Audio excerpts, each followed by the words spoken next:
It's time for the View in Your Mirror podcast. I'm Katie Harms, and along with Lisa Rubin, we help you check in and curate the best possible you and the best view in your mirror. We share tips, tricks, and strategies from our 35 plus years in our respective industries. We talk about your day from morning to night and everything in between. We share our uniqueness, relish in our shared experiences. Along the way, we share conversation with fabulous people who give us their own thought-provoking insights. So come along as we help you hone the best view in your mirror. Lisa. I'm not going to sing. Good morning, Katie. Was that singing?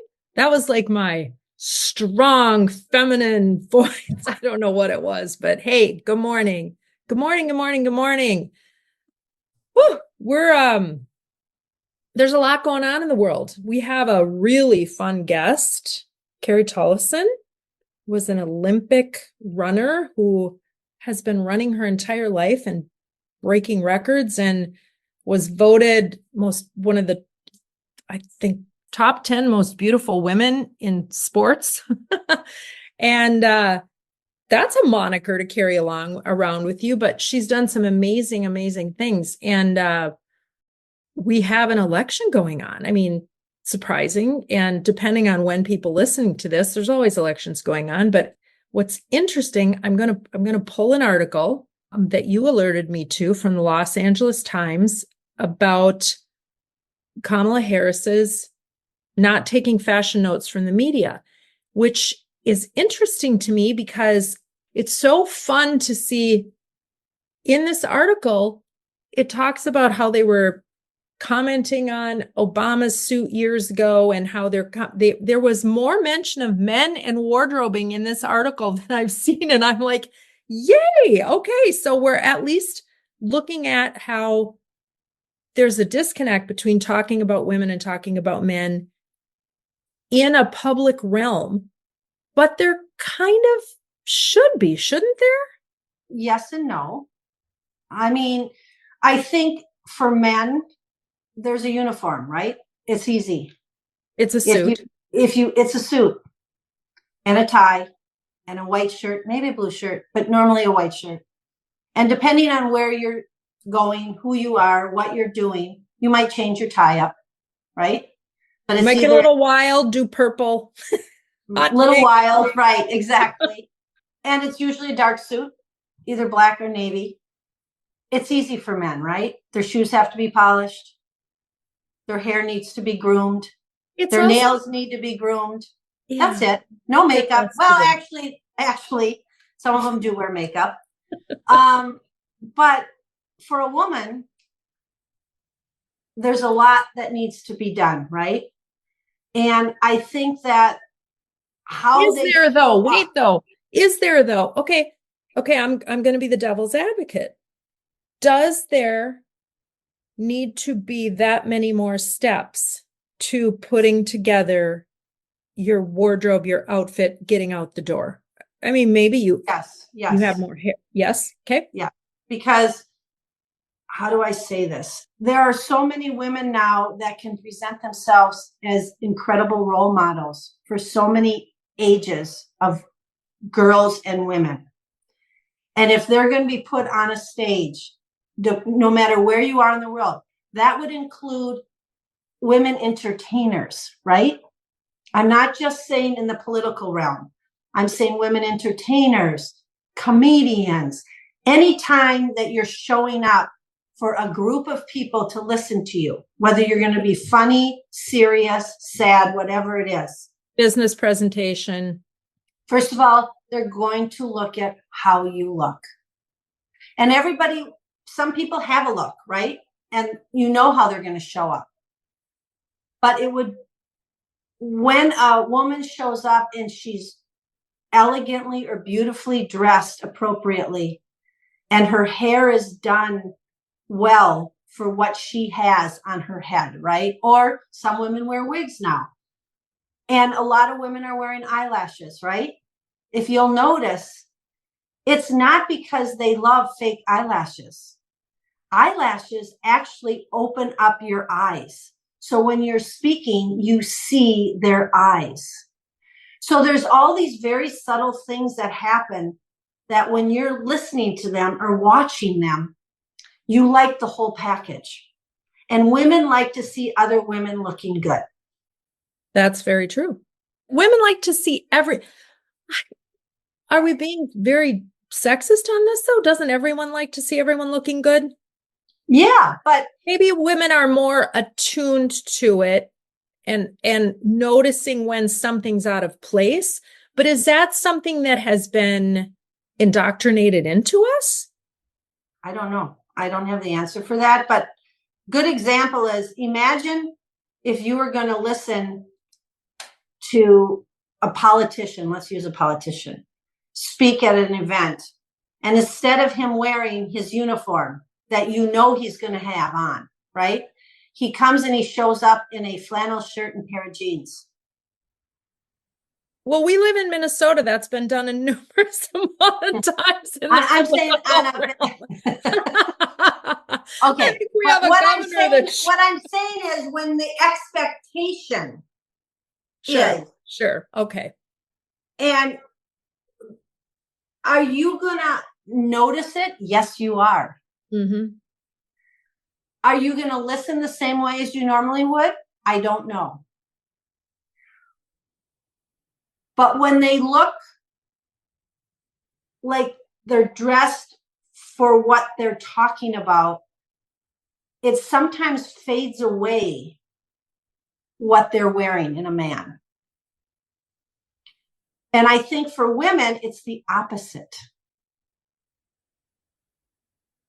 Women love to see other women dressed and looking nice.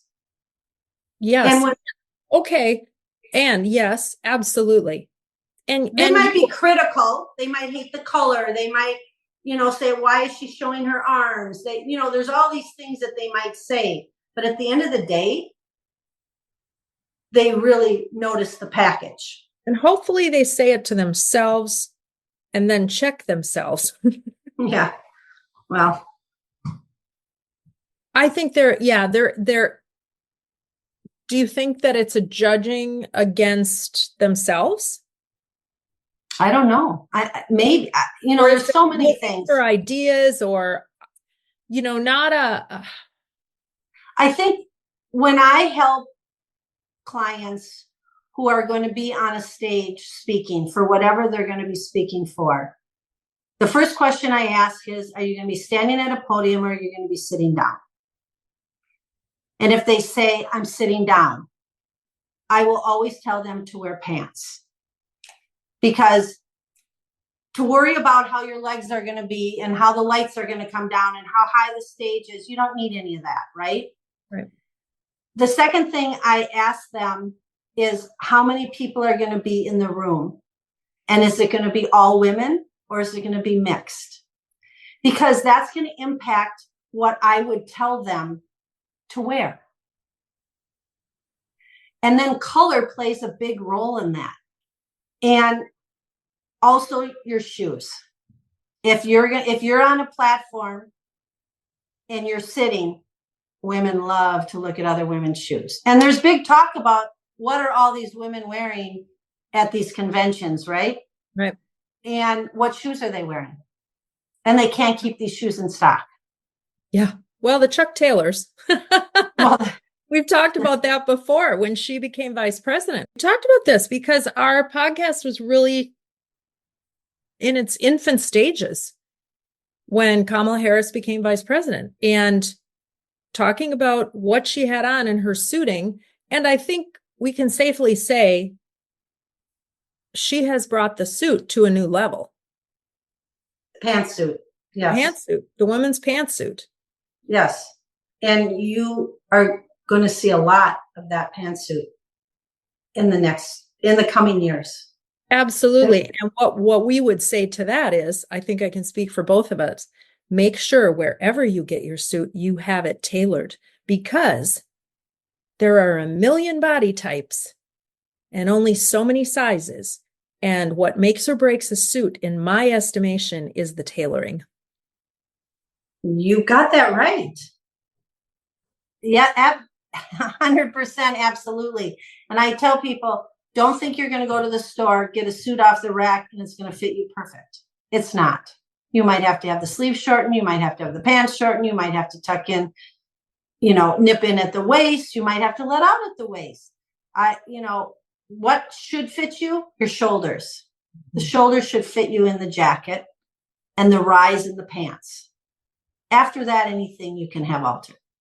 And once you have that suit altered and put that on, it becomes a thing of beauty, not just in how it looks, but in your ability to have that in your wardrobe, to then build on that, mix and match your suit jacket with a pair of blue jeans and your Chuck Taylors and a t-shirt. There's just so many things you can do with it if you have the right pieces. It all goes back to the right pieces. And then it becomes effortless in what you're thinking about. And then you're not going into your wardrobe thinking, I don't know what I'm going to wear. I mean, like I'm trying to think of, he's a governor of some state. He wears literally the same thing every single day. So he doesn't have to think about it. Think of the time he saves. Even in a man's world, he saves time because he's not having to think about it. So really, if you and I have talked about this since the beginning of time, it's about building efficiencies into your life. Infrastructure. Hey, Lisa, let's take a quick break. I want to introduce our new sponsor, Sweet Ivy. You are invited to make your way to a beautifully inventive and delightful store in the Galleria called Sweet Ivy. Becky Leffler's inspiration for the store comes from her vacations in Marco Island, where she relished in the sensory delights, intoxicating aromas, vivid colors, and exquisite products in the local gift shops. She has gone on to curate a beautiful selection of apparel, shoes, accessories, and gifts born of her love for unique products and her unwavering belief in her vision, brought to life and cared for by a fabulous staff. Feminine, chic, pieces that will elevate and stay in your wardrobe for years to come. Brands like Tyler Bow from Rhode Island, Spartina 449, and Magic Pants by Lise. Not to be forgotten is Littles by Sweet Ivy, their predominantly children's store and home to Barefoot Dreams, which you need to experience. Give yourself the gift of this store in the Galleria. Shop Sweet Ivy. ShopSweetIvy.com. And we're back. We're going to welcome our guest because talk about building an infrastructure. When you are a runner, and she's run, I think, since she was a young girl, right? Winning numerous awards, too many to mention. I think she holds records for how many awards she's won. You have to build an infrastructure because I believe to this day, and I think she's in her 40s, she is still running. So we're going to find out all about Carrie Tollefson as we welcome her to the View in Your Mirror podcast. Hey, Carrie. So talk about setting an infrastructure in place. Think about the life of a runner. We have Carrie Tollefson with us. Carrie was born and raised in Dawson, Minnesota, where she was a 13-time state champion, 8 in track and 5 in cross country. Her 5 cross country titles established a national record for most consecutive titles, which still stands to this day. She went to Villanova University, where she was a 5-time NCAA champion and indoor track athlete of the year in 98.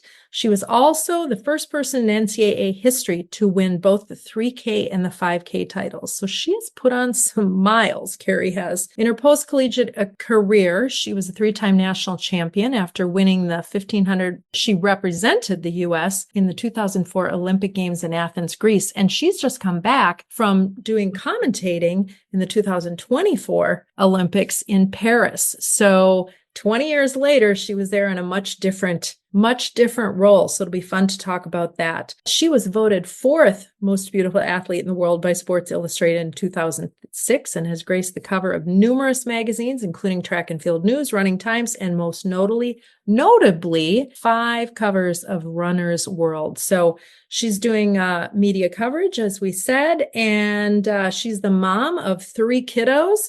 She's married to a really phenomenal architect who I know and love. And yeah, we're going to learn all sorts of what makes Carrie run. and tick. So welcome, Carrie. Carrie, thank you for being with us. So fun to have an opportunity to get to know you a little bit better. Yeah, I'm super excited to be here with you ladies. What a fun way to start the day. It is. It is. Thank you. Compare and contrast 2004 to 2024 Olympic experience. Oh, seriously, how does 20 years go by? That's the question, right? Like, I still am only like mid 20s, I feel like.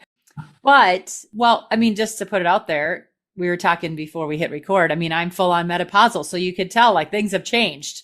I am not this young spring chicken that hasn't had 3 babies and now totally on the other side of life. But 20 years ago was amazing. I was just in Paris doing commentary for the Olympic broadcast service, which is the official broadcast service. So actually like NBC's Peacock picked us up quite a bit, but anyone in the world could pick up our commentary, and NBC did do that.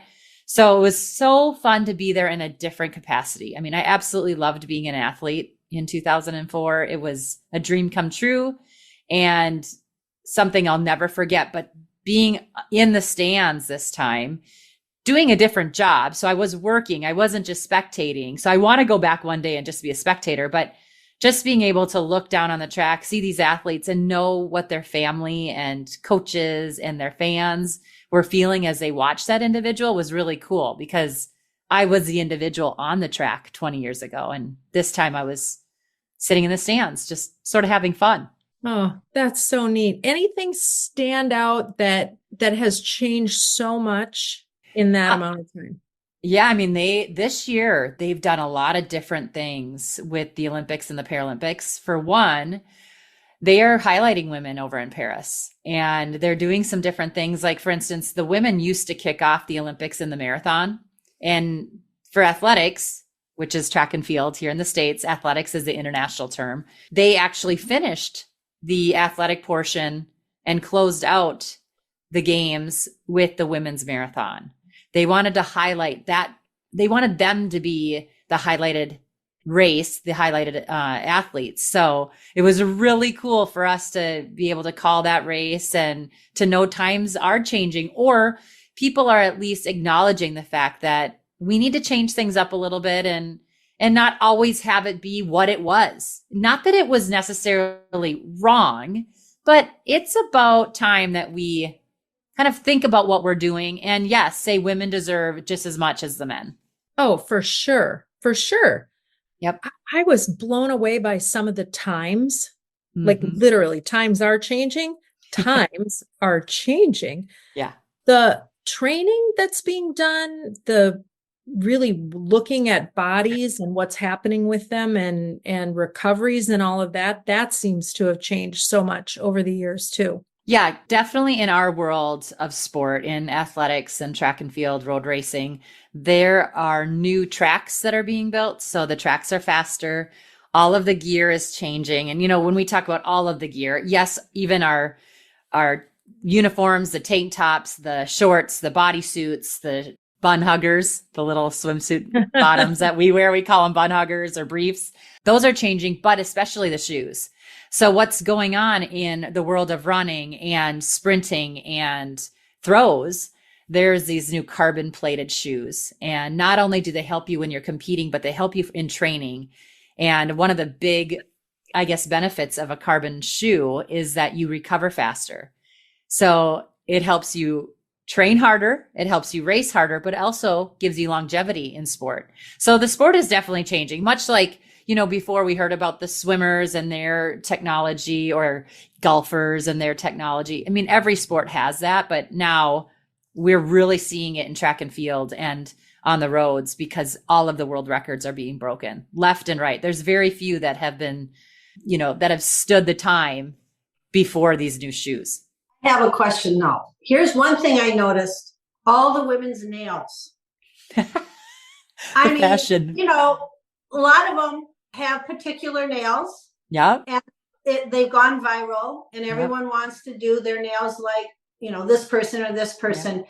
But back when you were running, that wasn't a thing. It wasn't as much of a thing. Flojo. Flojo was that's kind of, true. That's she true. had But the big ones. Gail Devers had the curly ones. yeah, you're right. Okay. But you're right, Lisa, like not a lot of people did that.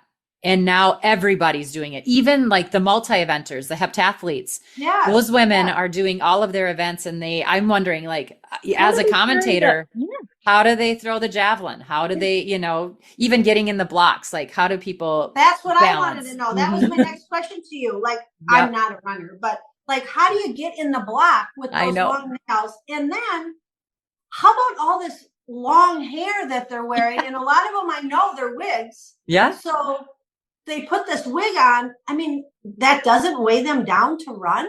Well, I mean, look at Gabby Thomas, right? Her long, beautiful hair in the 200. Sha'Carri Richardson loves to do so many cool things with her hair. Yeah. And I was one to just stick it back in a pony and go. I always wore long hair. In college, I had some short, like, remember 90210 and Melrose Place? Like, I had those short haircuts that they had back in the late 90s, early 2000s. But then it just got annoying. So I've had this ponytail. I've had the same hair forever. And, I love that they switch it up. I love that athletes are willing to try and do different things. Chase Ely is what her maiden name was. She's one of our throwers. She does this awesome, like, art on her face. She loves to, it's almost like a tattoo, but it's temporary, but she does this beautiful art. And so people just express themselves in different ways. And we were even saying, a good training partner and good friend of mine came over to Paris, stayed with me. I said, remember when people used to make fun of me for wearing a little color on my lip or to wear a little makeup? I thought I was going to work. That was my job. And a lot of women get ready for their jobs. And that was like a ritual for me. And I said, now these women are getting full on makeup artists to come get their face on before the race. And it's great. Like, whatever gets you in the zone, whatever makes you ready to roll and to get going, I'm all here for it. And they just look absolutely gorgeous. Gorgeous. Gorgeous. And a lot of them have fake eyelashes. Yes, they do. Yes. And I was just really surprised in the space that we're talking about right now. I mean, the gymnasts always had full on makeup, hair, everything. But all these runners, I was like, wow. I mean, it was beautiful. And from all different parts of the world. It wasn't just the American runners. I mean, I loved watching that. So. I do too. Just to see how they show up. When I was at the Olympics in 2004, I remember sitting with Serena and Venus Williams in the cafeteria on the same table. A bunch of Americans sat down together. And I remember seeing Serena had her hair real big in the cafeteria. So she had like combed it out and it was just a big afro. And then when she went to the court, she had pulled it back and got it all ready. And I just remember sitting there thinking, I wonder if she does visualization while she's doing that. Kind of like I did, when I would look at myself in the mirror and I didn't have as much hair to deal with. I just threw it back. But I remember when I did that, like I had steps of getting ready for my races. And part of my preparation was getting myself ready. And, I just can remember that moment thinking of those two women with this beautiful big hair at the cafeteria, but then see how tight it got for race day. And almost like they tightened everything up, they got everything ready, and they went onto that court and nothing was getting in their way, including their hair. It was kind of fun to see that. I think that's a question you should ask them. Do you keep in touch with them? Like, do you have a relationship to be able to say, hey, you need to be on my podcast? Yeah, it's a question you need to ask them. Yeah, I've met Serena outside of the court and outside of that cafeteria, but not well enough to know. But there's people like, and you know this, Katie, like being in the world of sport, there's always, it's like everything comes full circle and you have so many connectors. And so I could get to her potentially. Her husband now is putting on this huge women's event with track and field. And so he's holding a track meet in New York. So, yes, I'd be able to he's working with my old agent on that. So I could, there's ways, but I know Serena Williams is in high demand. Ooh, but you have that. I mean, that would be a fun one, I bet, for her to do just because of that connection and having that. Yeah. That would be a conversation I would tune in for.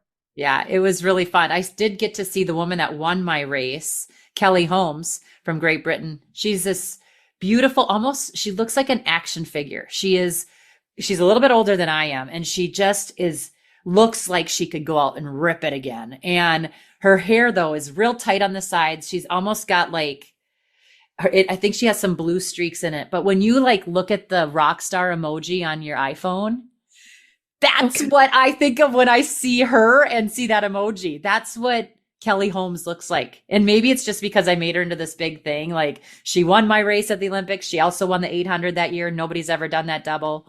But yeah, these women are women, but they're also like, they're like superheroes. They're amazing. And it's just so fun. I love it. Oh, I love hearing you talk about it too. And so back, what was it? And especially we are talking about appearances and how you show up and the steps that you take. You're talking about, Serena. And so what steps do you take now? What have you taken going forward into your day-to-day life that you gleaned from your experience as an Olympian and your experience running? Because there will be a question in here. There's probably 6. You'll have to just determine which one you're going to answer first, right? Okay. I can handle it. Hello. Throw it at me. So you have to weave that in. You are an Olympian and that will never change. That's one part of who you are and what you've done. So how do you show up? I mean, I question that every day. Like, who am I outside of being this runner, this Olympian, right? I mean, there's times where it's hard. There's like a struggle of figuring out what is your identity besides just being an athlete. But then at the end of the day, I'm like, I am always going to be an athlete. Like, I think even when I'm 95 years old, I'm still going to get out the door or get on a bike or do something because that's what fills my soul. Like, I love that part of me. I love being a competitor. I love being a leader. I love also being someone that can be okay with following and all of those things. Like as I'm speaking it, I'm thinking of myself in that 1500 meter race or that 5000 meter race. Like there's times when you have to sit and kick and you have to be okay following someone, but it's okay to bury them in the last 100 meters, right?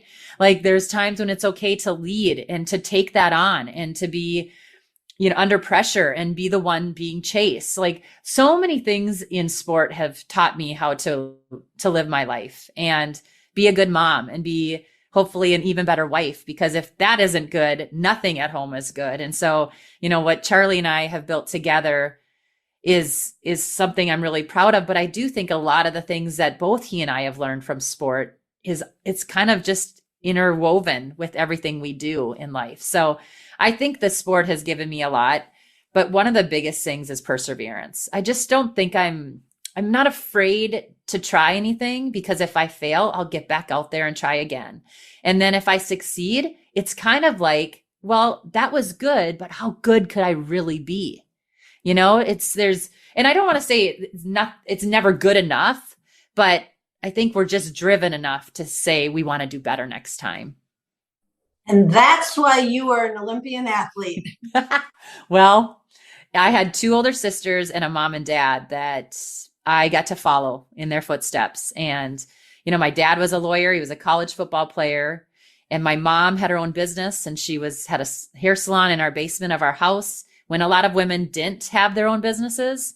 And she kept a Lipton onion soup box in one of our cabinets with her tips. And my dad knew where it was, but that was her money. And she just did things in a different way and raised us girls. Both my mom and dad raised us girls to just dream big and to go for it. So I was lucky. I was number 5 in that family. And I think that I've been able to just follow suit and follow everyone along. It's been a good way for me to live.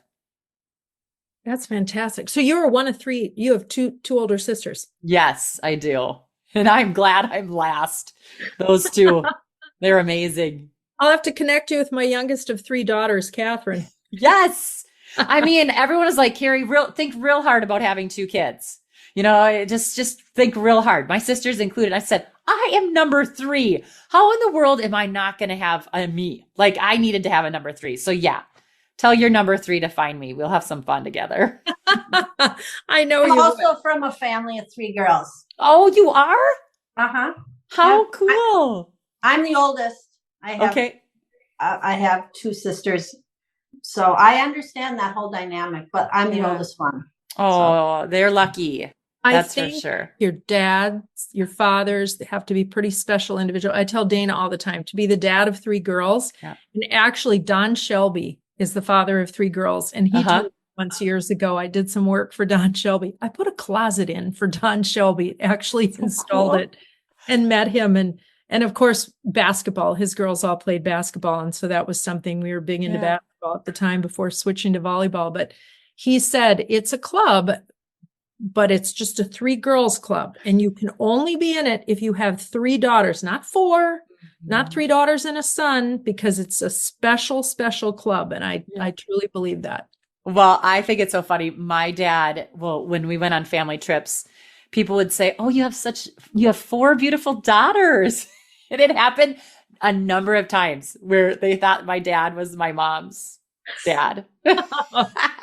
So it was, dad loves it. He is, I have the best dad, and, he's a man of few words, but man, his actions speak so much louder. So yeah, those girl dads are special. They really are. Do you have girls and boys for your children? I do. So yeah, I was like, I don't know what to do with this when we had our first boy, just being the youngest of girls. But yes, our daughter is the oldest. She's 14 and her name's Ruby. And then we have two little boys that are 11 and 8, Everett and Greer. So yeah, it's been really fun. Ruby, what a fabulous name. Actually, all of them, Everett and Greer, but Ruby, I don't know anything about Ruby, but I just feel like Ruby could probably run your household right now. Oh, she did. So I was gone for 18 days. And that girl, she had my spreadsheet and she knew exactly where everyone was, exactly when the dog needed to go out. If she had trouble and needed to get somewhere or whatever, she knew who to call. Like, oh, we were in good hands. She and Charlie were such a great team. I don't think they missed me one bit. Well, I was going to ask you too, with your kids and your husband, and he's going different directions and you're going different directions. And he just recently had a job change. And so lots of moving parts in your house. Who takes the lead? Like it's always fascinating to me as my kids are navigating their marriages and relationships, and who takes the lead, because there's still stuff that needs to get done. Totally. So we have kind of a traditional marriage, if you can say that, where he does everything on the outside of the house and then I do most stuff on the inside. So, he takes care of the lawn, all that stuff. But then when I'm gone, that man does it all. And that's just been the way we've had to work. Like I sort of feel selfish at times because of the job and the lifestyle I've been, well, I want to say given, but that's not I guess what I took on. Being an athlete, he had to take that on with me. I mean, that man is so he's talented in what he does. And that was one of the reasons why I loved Charlie from the very beginning. He was passionate. He had the same kind of drive that I did. And as an architect, you have to love what you do, and you have to be kind of a perfectionist.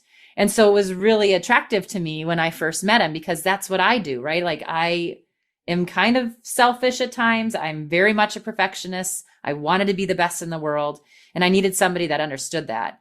And when we started having children with Ruby, I knew I was going to try to come back to the sport. So he knew he had to be 100% all in, because I needed to travel again and I needed to train twice a day and all of that. But I do think that we've made this work because I've been able to be at home a lot during the week, and then I'm gone most weekends. And so he's on all the time. As we've gotten older, I went back to work 10 days after Everett was born. I was on NBC in LA 10 days after. And then with Greer, I was in Fargo doing some TV 5 days after Greer was born, our last one. So Charlie just, tightens up his bootstraps and let's go. He's all in. I could not have done this without a guy like that. And, you say that's traditional, but really, I hope those are new traditions that are starting, because it sounds like what you do is communicate, and you really There isn't a, hey, it's outside, inside. I guess that's your traditional. He works out. That's the only Okay. traditional I would Yeah, have to that's say, what I like, know. or, I don't even know if that's even the right word. I Yeah. guess when I think of like my grandparents, maybe, or Yeah. my mom and dad, we lived in farm country. So, a lot of the men were the guys out there taking care of the farm or out there taking care of the lawn. In that sense, that's how it is at our house, where I don't mow the lawn, but I also will do most of the laundry when I'm home, but he then does all of it when I'm gone. Right. And so I don't know, but when he's gone, I don't mow the lawn. So, like that sounds terrible. Yeah. I don't know. I don't know if I've ever mowed the lawn. Like, is that bad? No, it's not bad at all. No, I love to mow the lawn, so I'll mow the lawn. See, I would do it if I have to, but he always gets it done. And I just have a rock star husband. I'm just going to put it out there. I love him so much. And he is still as cute as can be. And he is just a great partner. I'm just going to be blunt. Charlie Peterson, I like struck gold with him. Oh my God. All right. Well, Sappy, not sappy, whatever. It's the truth. it's beyond sappy, but perfect. It's perfect. Yeah. We're going to take a little break so I can just take a deep breath and lean into that a little more, and we'll be right back.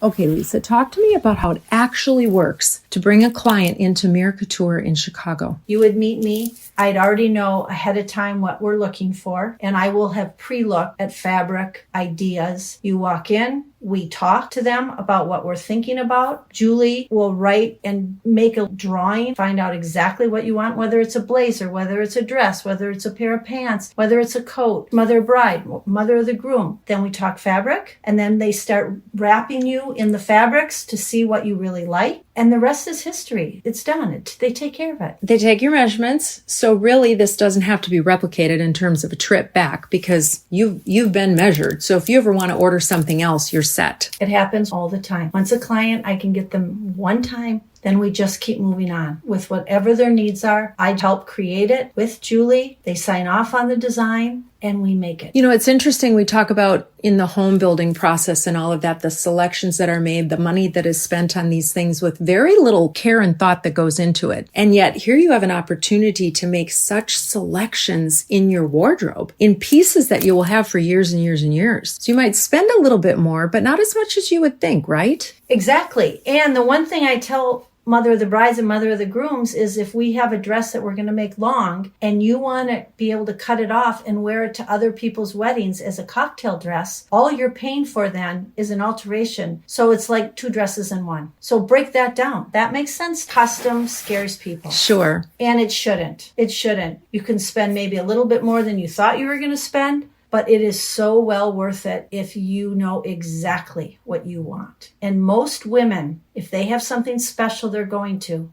in their head, they already have what they want. They just don't know how to communicate it. That's my job to figure that out. And Julie's really good at that too. Experience the magic. Go to miracouture.com. We are back. Okay, I have a really important question because we talked about it before you went to Paris and you were working on getting your hotel. And the most important point of getting your hotel was so that you could be able to run. Yeah. You're still running. Yep. And you talked about getting back on the air commentating shortly after having babies. What about running? When did you pick it back up? Like what's been your whole process of training? Yeah. I mean, if there's any ladies out there still having babies and, thinking about that, I was lucky. I was able to train throughout my pregnancies and I did a lot of different things because I still, even through Greer, my last one, thought maybe I'll come back and do something, or at least my lifestyle will still revolve around being an athlete. So I did agility training, I did lifting, but I did run the entire time. I feel like every trimester I dropped like a third of my mileage. So, I still got in a few miles at the end of my pregnancy, but it wasn't anything like what I normally train at. And after babies, I would take about a month every time and just get to know my baby, let my body heal, without getting too deep into it. If I had signs of labor still, like bleeding or whatever, that was for sure a no-no. Like I waited until all of that was done. And usually by about 4 weeks, my body kind of gave me that signal that it was okay to start. So, but yeah, I mean, I had I had the same issues that everyone else did coming back. I had leakage or whatever you want to say, where you would go to the bathroom here and there when you would run too much or jump or stretch a certain way. So I had all of that I had to work through as well. And yeah, it was I'm glad that chapter's over, but there's still signs that I had babies even to this day. Well, that's the thing. Well, first of all, I've never been a runner. I mean, and neither have I. I ran I was in track. There we go. In high school, and I threw the shot put, and I ran the hurdles because I'm 6 feet tall, and I had really, really good form, good form running the hurdles. I didn't run. They would videotape me because my form was so good, but I always joke, and this is probably true. They didn't need to slow the video down to show form because I was so slow. But I really had great form. So I'm proud. So you had that. I had that going for me. But oh my God, me running a hurdle, if anybody who would know me, that would be a great comedy scene. See, you're laughing already. But listen, I didn't run hurdles either. My sister was the hurdler in the family, and nobody wanted me to do them either. So Lisa, I'm with you. And Katie, awesome. So I maybe could have beat both of you, and not you, Carrie. Yes. Even if you didn't run hurdles, you could have. I would have maybe gone underneath them. You'd have still beat me. Lisa, I might have had a chance with you. Okay, we all have our thing. Hold on. Let's go back to after you have your babies and you're going to start running again. Yeah. Right? Like, do you run 10 miles the first? Like, how does that slowly work up? I need to know that. Okay, so it's going to sound nuts. The very first baby that I had, Ruby, I got back into pretty solid training because I was trying to make the Olympic team in 2012. And with Everett, I ran a marathon, which was a new event for me. I was more of a middle distance runner, 4 months to the day almost after having him. So that sounds wild too. But every single time I came back from a month off of having a baby, I would slowly work my way back. And I think I got to 5K again, which sounds pretty wild for a lot of people, but I got to 5K pretty fast, which is 3.1 miles, probably within, a week or two of jog walking. It's I got back up there pretty fast. I think I ended up doing, a 7 to 8 mile run within 6 weeks of being back running. But your body was so poised and trained, and you're like a well-oiled machine, truly. And like I said, I ran throughout all of my pregnancies. Right. I mean, there were times with Everett, I went 10 days late. So I had some sciatic nerve stuff going on. So I couldn't run very much, and maybe I would get on the elliptical, but I was lucky. And there are a lot of professional runners and athletes that were not as lucky as I am. So everyone's body is different. And I was just able to do that throughout the pregnancy. You didn't pee when you were 9 months pregnant running? I can't remember. I don't think I peed, but I had to get to bathrooms. And listen, even when I'm not pregnant, I know where every bathroom is before and after babies. So had I been out there and not had a bathroom, maybe I would, but I would get to the porta potties, or that's something that I know. If anyone needs to know where there's a bathroom along the River Road or anywhere around here in the Twin Cities, let me know. I know them. I know all of them. I'm with you on that one. I'm totally with you on that one. I know where all the bathrooms are when I go on. I'm a walker. Yeah. Not a runner. I'm a walker. And I know exactly where all the bathrooms are. And so does my brain. When I'm walking, I usually listen to podcasts, and it's like I'm not even thinking, but all of a sudden I'm like, oh, there must be a bathroom around here because my brain knows. Isn't that weird? Is it ESP? Is that what they call it? I don't know, but how about we all know this. You're holding to go to the bathroom and you drive into your garage. How many times are you dancing, holding your legs together till you get to the bathroom? Yes. And 10 minutes before that, you did not have that feeling. No, and that is true. I will have those urges, and I still do, where I'm like, oh my gosh, I gotta go. And almost like the second you start to sit down It's Yes. already like, and that I Yes. think is just normal for all of us women, you know, Is it that, though? Oh my God, I'm so glad we're talking Yeah. about this. I've never talked about it. Or It's true. yes.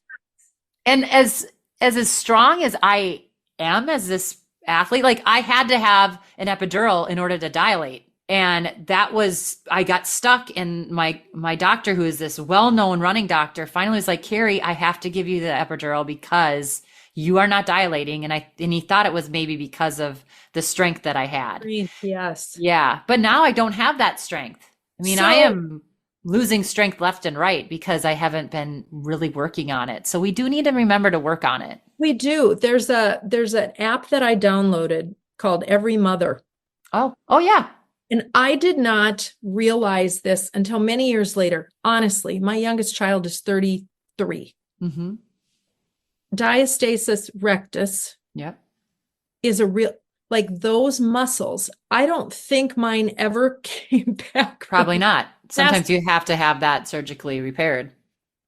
And this app puts you through exercises that even, I'm telling you, 30 years later, strengthen my muscles to the point where I don't as much have the problems. I still have the urgent need to go to the bathroom, but not nearly what I was before because of these exercises, which I then, and it's a 21-day reset. It's really amazing. And I think I was heading towards surgical repair, and some people still probably need to do that. But if there's one thing I want women out there to know is even this many years after, it wasn't something that was being talked about when we were having our babies. I know. There's so much that's changing, which is great. Thank God. I know. And not just for athletes, for all of us. I think all of us are athletes in our own way. Yeah. You know, Lisa, you tease about not being a runner. Well, you are an athlete, and Oh, wait a minute. Where am I an athlete? Well, you are a competitive woman, and maybe you didn't find it. Maybe you didn't find what sport you really loved, but I just think we all have it in us. My mom too is a walker. She can walk faster than she runs. She never had the opportunity to be an athlete, but my dad was a college athlete. She knew all the plays of every football play that he had. She was on the sidelines watching everything. She's talked to us just like she was an athlete. She had that drive and that grit. So I think that even though you kind of laugh about not being a runner, that maybe wasn't your sport, but you have the athlete in you. And you're a golfer, Lisa. You're a very good golfer. And I am not a very good golfer, but I enjoy playing golf. Yep. And I probably could be a better golfer if I played more golf. Sure. And you chose different paths. That's fine. But I still think we all have an athlete in us. Well, thank you. I love that thought. I do too. I'm going to think about that. That's going to be a mantra today for me. Who knows what I'm going to start doing? Well, look at what you do for a career, and you are driven in that. And I just think that, people say, it's not all about athletics. We love arts in our school. We love, being great in math and doing all that. But I think that there's this competitiveness in all of us, and it shines somewhere in life. So we just have to find that. Understanding it too. And giving yourself grace. For sure. Like not always saying you're not good at something. People do that so often, especially us women.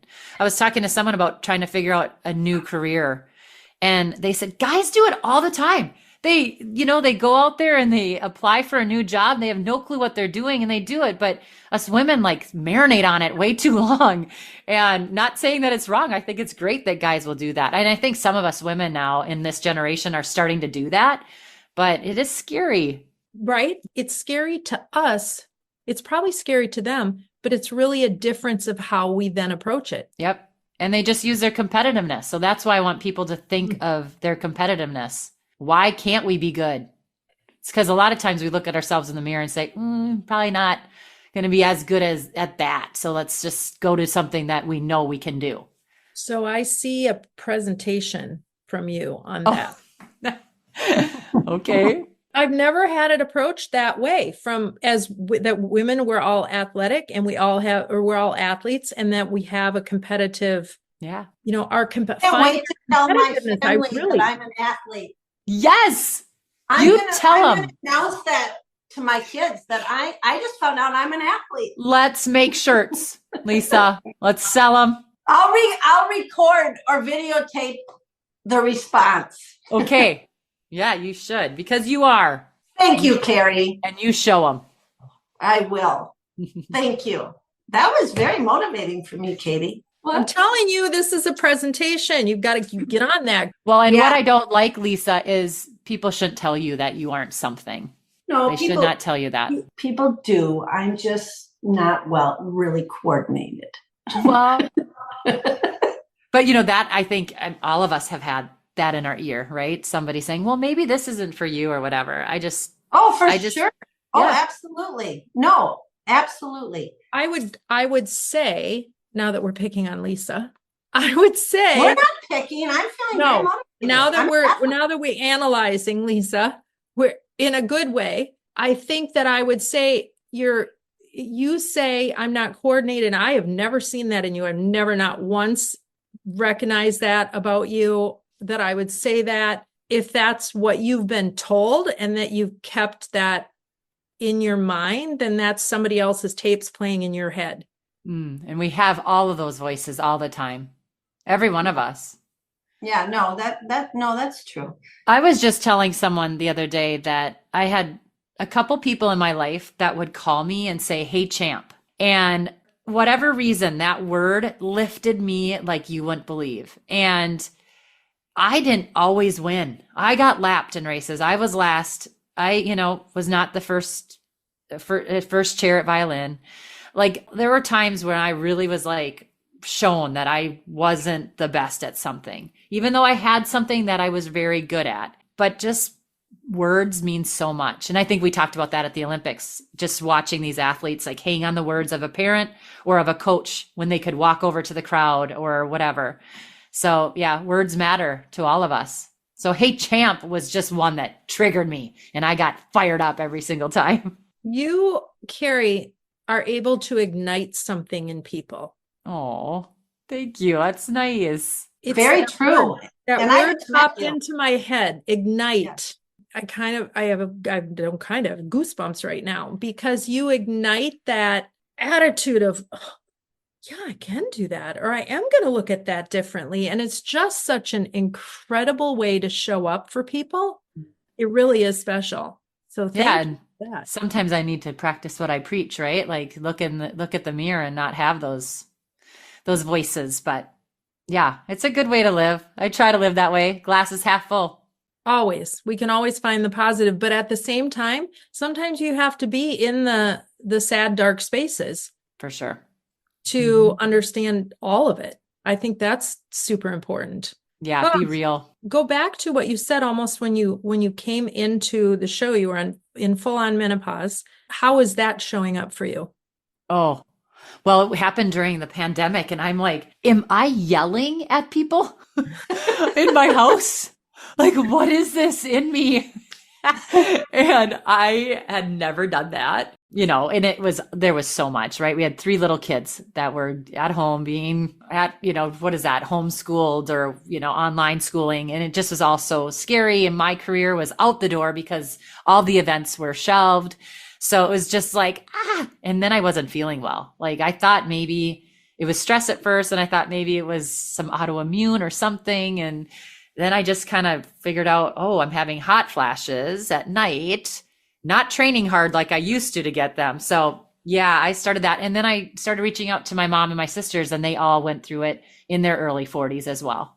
So I'm okay. I'm getting through. I decided not to do hormone replacement, which sometimes I'm thinking that it would maybe be okay to have that conversation again with my doctor. I'm sort of sick of trying to tough it out, but I'm also almost, I think, through the worst of it. But it's been hard. It hasn't been easy. And it's also kind of like, why did I have to do it? Go through this so young? My body is changing drastically. And, I miss like seeing muscles. My muscles are falling off. However, I'm at fault for that. I have not been in the gym since before the pandemic. So there's things I need to change as well. And I'll own that. So what I tell a lot of my clients who start menopause and don't know it, and I've had many clients who like all of a sudden burst into tears with me and then they don't know why they're crying and, on and on and on. And my line to them, which is very true, if you start to hate your dog and your children, you are going through menopause. Yep. And that completely resonates with them. And they just always look at me and go, huh? And I said, no, I'm serious. Okay. Because sometimes you can't help yourself. So acknowledge it and then decide how you're going to handle it. Yeah. And we laugh, but then it makes sense to them. And hopefully, they do different things. I went through menopause in my late 40s too. I did not do hormone replacement. I did not take any medication because I was going to do it myself, right? But if I had to do it all over again, I would have done it very differently. Yeah. And I really struggle a lot. And so I would definitely let women know that you're not alone. Yeah. You can't slide through this. But no woman does. Something's going to happen. And don't be afraid to talk to people about it. For sure. Because then you get yourself into trouble. That's such good advice, Lisa. And I think every person's path is their own and they have to decide. What I think is starting to happen now that I'm seeing in the world is that there is more resources available to get the information. It's still hard to get into a doctor who will talk to you about options for hormone replacement or what's going on in your body, or you think about the number of hormones we have in our body and how we really only are talking about a few. Mm-hmm. And I think it's a ecosystem, right? And so when one thing is off, something else is, and then it drives this and it drives that. And I think we have a long way to go to really understand it. One of the best people that I've found to follow, because she gives such great information, is Mary Claire Haver. If you're not following her, she's an OBGYN talking about menopause all the time. And she's amazing. Dr. Mary Claire.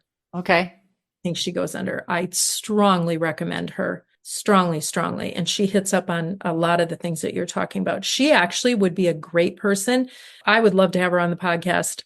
I think you and your podcast, you have more of a celebrity bend and you have that ability to get people on. She might be an excellent person for you to have on if you go into that area. But okay, so I'll stop talking so you can now talk. No, I find it fascinating. I love that even you guys aren't much older than me, but you're a little bit older than me, like my big sisters. And, even with my sisters now, we're finally talking about it. And so it's nice that you all are sharing what you've been through. And yeah, we don't have to tough things out. That's kind of how I thought I should do, go through my deliveries with my babies. I'm like, I'm going to tough it out until my doctor was finally like, I don't think you're going to have this kid until you actually get the medicine. So I was like, okay, give it to me. And then even now, I just feel like, do I need to go on like this for another 2-3 years? I don't know. No, there's more information out there for you to have. Look at Dr. Mary Claire. Carrie, what's your fashion look? What's your look? How do you show up? Can I just tell you that Charlie being the designer and like the guy that likes, to put colors together and things, I'm not so good at it. He will be the guy to tell you that he needs to come shopping with me a lot of the times. But I love to be an athlete, so I'm always in athletic gear. Particularly 3 stripes if I can be, because Adidas was an awesome company to run for and they have stood by me. But I also am totally stuck in the 80s because my big sisters graduated in the late 80s, early 90s. So I just think of my beautiful big sisters, right? Your role models. And so I think I'm stuck there. If I could wrap my hair and wear frosty pink lipstick every day of my life, I would. So you could rock it though. I think, you could probably do okay with that. Maybe you and Lisa should connect on yes, I think Lisa would have a huge project with me. No, there's actually, for this fall, you're going to see pieces of the 80s. Oh, you are like making me so excited because this is perfect. Carrie, I would actually look into it this fall. Pieces. Oh. I said pieces of the 80s. So Charlie does not like trends, my husband. And not that really matters. I can wear what I want to wear. He's not. I don't either. Okay. So I have to find some nice staple pieces that give me that 80s flair. Because sometimes he's like, nope, head on upstairs. That looks crazy. My favorite saying is that doesn't do you any favors. He'll say sometimes it's unfortunate. That's an unfortunate outfit. Let's change that one. But you could take the colors of the 80s and then put it into more basic clothing. That's how you can do that. Okay. Okay. I need you on speed dial. Let's just face it. What now? Give us a really quick 30 seconds on what you're spending most of your time doing now. Commentary. Probably that's 90% of my career right now. But then, I love to have youth camps. So I have a youth running camp, and I am the national fitness director for a group called Moms on the Run. I have been a spokesperson for different companies, and like Highway Credit Union, which is now Blaze. I'm on their commercials and I do some things for them. So I'm still, looked at as this athlete, but I run my mouth a lot more than my legs these days. Let's face it. And you do it well. Well, I don't know. That was the Dr. Pepper that I had this morning. It's given me this energy. Oh, the Dr. Pepper. Yeah, I don't drink coffee, but I'll have a Dr. Pepper. I call it DP. Give me the Dr. Pepper, the DP. I'll be good. I love it. Oh my gosh, that's fantastic. Talk to us really quickly about your podcast. Yeah, my podcast is called See Tolly Run, and it's just been a joy. I started it as a YouTube channel, and so it's kind of like the comeback after Ruby. So we started that in 2011 after she was born, and then we went through 2016 and then switched it over to a podcast, and we've had any type of guest. We haven't missed a Thursday since 2016, which is nuts. Wow. It's wow. Nuts. There were a couple that were real short, more like memorials for my mother-in-law and my good friend Gabe Grunold, who we'll talk about with Brave Like Gabe, the nonprofit foundation. Yeah, I love it. I just get to chat with like you guys, like hearing stories of people, men and women, non-binary, all sorts of great stories as they've been shared on See Tolly Run. And my saying is get after it. My slogan is get after it. And I just like to hear how people get after it in life. So it's been awesome. Oh, well, this has been awesome. And thank you. Thank you. And talk to us about, we do the nonprofit spotlight, and yours is Brave Like Gabe. And you mentioned Gabe. So you have a very personal reason why you got involved, but tell us about the organization. So Gabe Grunold was a professional runner. She's a U of M Gopher, and she passed away from rare cancer. And she ran professionally throughout 3 different bouts of cancer. Just missed the Olympic team. She was 4th, and she was kind of dealt a lot, but she just always, what she says is she was running on hope, right? And so that is the saying, the hashtag that we use with Brave Like Gabe. And we continue to raise awareness and raise funds for research for rare cancer. And she has an awesome 5K that she started, and we have continued on since she passed away. And that is in September. So if anyone wants to run the Brave Like Gabe 5K, come on out, and you can do it anywhere around the world. You can just do it on your own too, virtually. But she has raised over $2 million. And some famous people that are involved, Chip and Joanna Gaines, love the foundation. They loved Gabe and Justin, her husband, who Justin is doing great. He's married with 2 babies now, and he's a trail racer. And it's been really hard. But at the same time, how Gabe lived her short life and then set up her life legacy was so inspiring. And I'm on the board, and I'm very honored to be able to carry on her legacy. Thank you for that. bravelikegabe.org is the website. If people want to get a hold of you, how do they do that? Well, I am not so good with social media, but I'm on there. So you can find me at Carrie Tollefson. It's Carrie_Tollefson at Instagram, or at See Tolly Run. That's CTOLLERUN. That's my podcast. And I'm kind of I love to get back to people. So if you reach out to me in a private message, usually you'll hear right back from me. You are delightful. And thank you. Not always. Not when that menopause stuff comes out and I get crazy. Well, I learned that I'm an athlete, Katie. You're an athlete. We all are. You're an igniter. Oh, I love connecting. It's a good world. There we go. I appreciate you people. Thank you. It Carrie. was really fun, Carrie. Thank you. Oh, what fun. Oh, she's so much fun. So much fun. Get after it, Lisa. You're an athlete. I'm an athlete, Katie. I'm just so excited to know that I'm an athlete. But in all seriousness, what a great way to think about it. I agree. I was somewhere, I don't know where it was. I was probably in my 40s, maybe my early 50s. And I had someone introduce me as, and this is Katie, she's an athlete. And I was taken aback because I hadn't done in my mind anything athletic. I hadn't competed since college, right? And I kind of was like, blah, blah, blah. And they're like, well, once an athlete, always an athlete. And so now with what Carrie's saying, and it's really true when you take that mindset and all of that. And I'm not a good athlete, but I like, just like you joke, you aren't a good golfer, but I think we show up and we continue to want to hone our crafts in whatever it is. And that's an athletic mindset. No, I agree with that. I agree with that. Yeah. I tend to use the word passion. Mm-hmm. I mean, being that I've been doing what I do for 40 years, it was driven by passion, and it still is. But now I can say I'm an athlete. I love it. We're going to have to redo all of the branding. Redo my website. What? I'm going to put that in my website. That's what I just said. We're going to have to redo our branding. Oh my goodness. I'm rebranding for sure. All right. It's time. It's time. Listen, we know that you are out there listening to us have fun and laugh, and we hope you're able to bring your own special brand of athleticism into whatever it is that you do. We know that you are the best you that you can be, and you are the only you. So when you look in the mirror, you say, get after it. Until next time. People, Lisa, people, if people want to get a hold of us, how do they do that?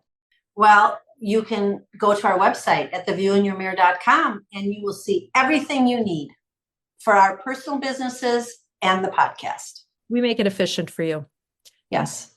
We're also on LinkedIn, Facebook, Instagram.